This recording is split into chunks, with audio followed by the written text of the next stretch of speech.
Top quality और consistent performance के लिए सिर्फ सिल्वर पंप नाम याद रखना। અમદાવાદમાં ધોધમાર વરસાદથી અનેક વિસ્તાર પાણી થઈ ગયા। બોપલના સ્ટર્લિંગ સિટીમાં 1 થી 2 ફૂટ સુધી પાણી ભરાયા। ભારે વરસાદથી રેલવેના પરીક્ષાર્થીઓ હેરાન થયા।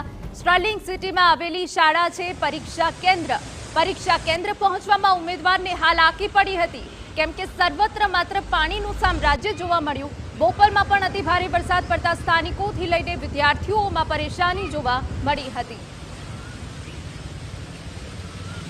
તો ગત મોડી રાત્રે જે અમદાવાદમાં ભારે વરસાદ પડ્યો છે તેમાં આ દ્રશ્યો અમે આપને બતાવી રહ્યા છીએ। બોપલ આસપાસના વિસ્તારો છે કે જે પાણીમાં ગરકાવ થઈ ગયા છે। જો કે ધોધમાર વરસાદ અને પાણીમાં ગરકાવ થવાના કારણે જે વિદ્યાર્થીઓ છે તેમને હાલાકી પડી હતી। રેલવેના વિદ્યાર્થીઓ માટે પરીક્ષા કેન્દ્ર ત્યાં આવેલું છે અને પરીક્ષા કેન્દ્રની આસપાસ જ જળબંબાકારની સ્થિતિ જોવા મળતા વિદ્યાર્થીઓ પરેશાન થયા હતા। સ્ટર્લિંગ સિટીમાં આવેલી શાળામાં પરીક્ષા કેન્દ્ર છે પરંતુ એ દ્રશ્યો પણ બતાવી રહ્યા છે કે જ્યાં 2 ફૂટ જેટલા પાણી ભરાઈ જતા લોકોને પારાવાર હાલાકી પહોંચી છે।